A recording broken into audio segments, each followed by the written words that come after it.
Hello friends, ఇవాళ topic ఏంటంటే ఒక దైవజనుడు ఒక ప్రసంగంలో మాట్లాడుతా ఆయన ప్రసంగం చేస్తా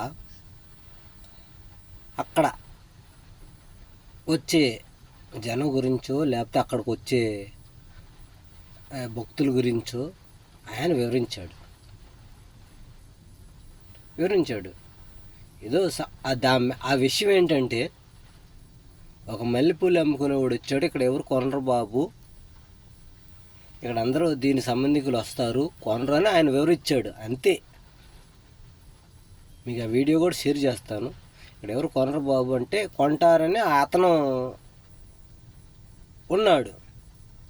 కూడా ఉన్నాడు. సరే, ఉన్నా నీకు ఉపయోగం ఉండదు బాబు, నీ కష్టానికి ఇక్కడ ప్రతిఫలం దొరకదు, నువ్వు వేరే చోట ఎక్కడన్నా ఉండని అన్నాడు ఆయన. అంతేగాని నువ్వు అక్కడ అమ్ముకో లేకపోతే ఇంకోళ్ళకి అమ్ముకొని అతను ఆయన ఆ దైవజనుడు ప్రసంగించాల. ఎవరిని హింసపరిచే విధంగా ఆయన మాట్లాడాల.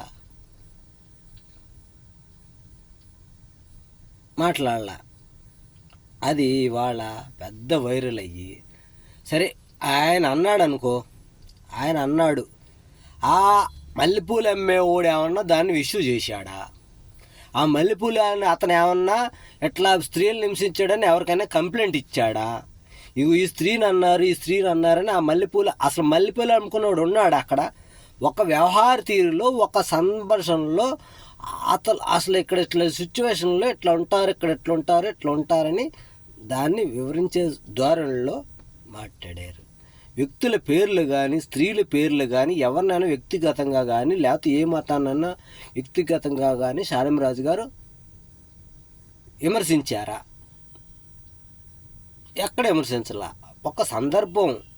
ఇప్పుడు మనం ఎన్నో కథలు చెప్పుకుంటాం. ఒక కథ ఇలా ఆయన పర్సనల్గా ఎవరిని వ్యక్తిగతంగా ఎవరిని అనలేదు. ప్లస్ ఇవాళ పబ్లిక్లో, మీడియాలో ఎంతోమంది ఎన్నో రకాలు మాట్లాడుతాను. మీకేం తెలుసు? శాలిమరాజు గారు చేస్తున్న సేవలు మీకేం తెలుసు?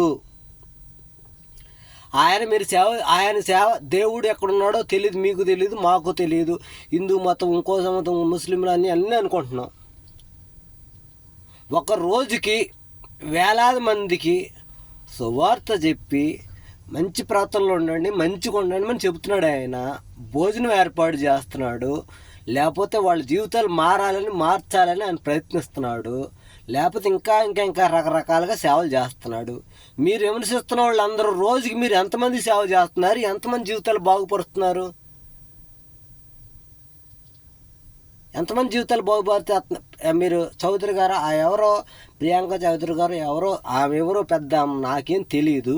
మీరు మంచి ఏదో మీకు జర్నలిస్ట్ ఏదో చెప్తారు, ఓకే, మీకు ఇబ్బందికరంగా లేకుండా మిమ్మల్ని ఏమన్నా వ్యక్తిగతంగా, మిమ్మల్ని ఏమన్నా హింసించే పరంగా, ఒక స్త్రీగా మిమ్మల్ని ఏమండి మీకు ఉన్నట్టు వాళ్ళకి శాలిమరాజు గారు కూడా ఫ్యామిలీ ఉంది.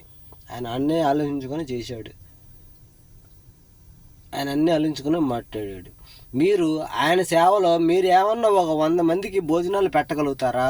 100 మందికి ఏమన్నా న్యాయం చేయగలుగుతారు? మీరు ఎవ్రీ టైం మీరేందో మాకు చట్టం ఉంది, నేను చట్ట ప్రకారం మాట్లాడుతున్నాను, నేను చట్ట ప్రకారం ఉంటాను అని మీరు మాట్లాడుతున్నారు. చట్ట ప్రకారంగా మాట్లాడుతున్నారంటే మీరు తెలివిగా మాట్లాడుతున్నారు. మీరు చట్ట ప్రకారంగా మాట్లాడితే మీకు ఎటువంటి ఇబ్బంది లేకుండా ఉంటుంది అనేది ఆలోచించుకొని మీరు మాట్లాడుతున్నారు. ఆయన చట్టంతో పని లేదండి. 10 మందిని మార్చాలి, 10 మంది బాగుపడాలి, 10 మంది ఇంకా ఆయన చెబుతుంది దేవుడు గురించి చెబుతున్నాడు.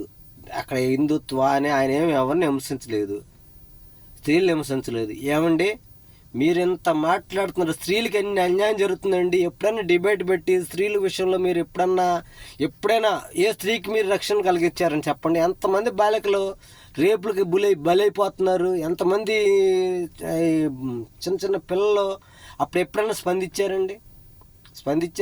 ప్రియాంక చౌదరి గారు మీరు అదేదో ఆవిడ ఎవరో కూడా అంత ఆమె విషయంలో ఆమె ఏం చట్టపరంగా నన్ను కూడా ఆమె ఏదో తీసుకున్న ఏం బాధ లేదు.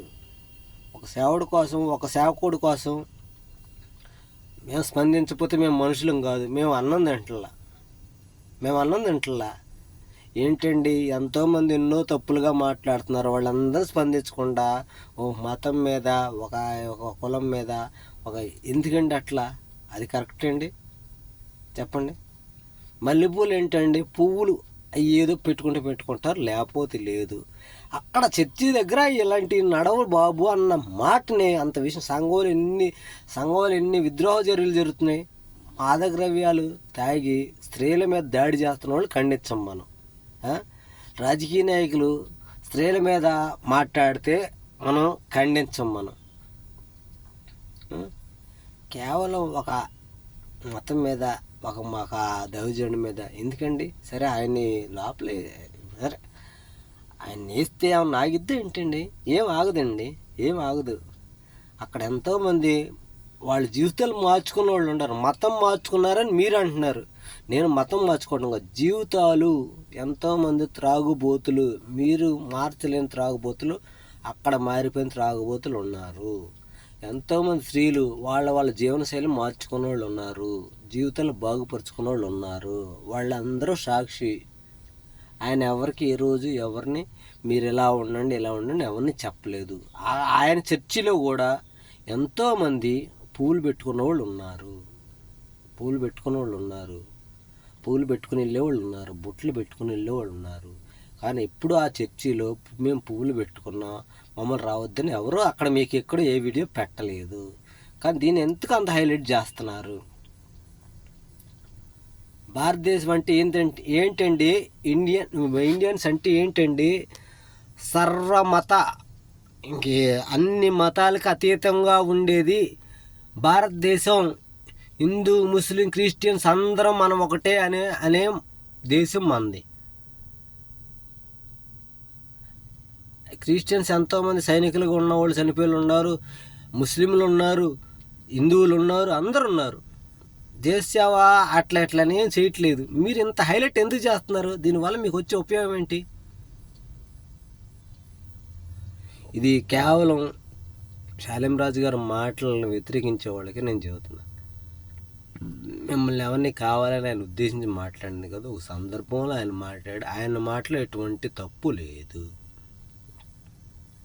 అసలు పువ్వులను పట్టుకొని ఏంటండి?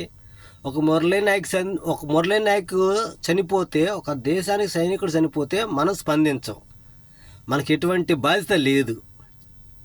ఒక మురళీ నాయక్ అనే మన ఆంధ్రప్రదేశ్ ఒక గొప్ప సైనికుడు మనం స్పందించాం. దాని గురించి ఎటువంటి డిబేట్ పెట్టం, దాని గురించి అవసరంలా. ఒక స్త్రీని కుప్పంలో కట్టేసి కొడితే దానికోసం స్పందించాం. ఇంకో చోట ఇంకా స్త్రీల మీద దాడులు జరిగితే దాని మీద స్పందించాం. ఇవి కేవలం మతం మీద. ఏమండి, ఎవరి మతం వాళ్ళకి ఇష్టం. ఇప్పుడు మీరు ఇట్లా భయపెడితే ఇంకా మీరు వాళ్ళని ఇంకా రెచ్చగొట్టిన వాళ్ళు అవుతారు.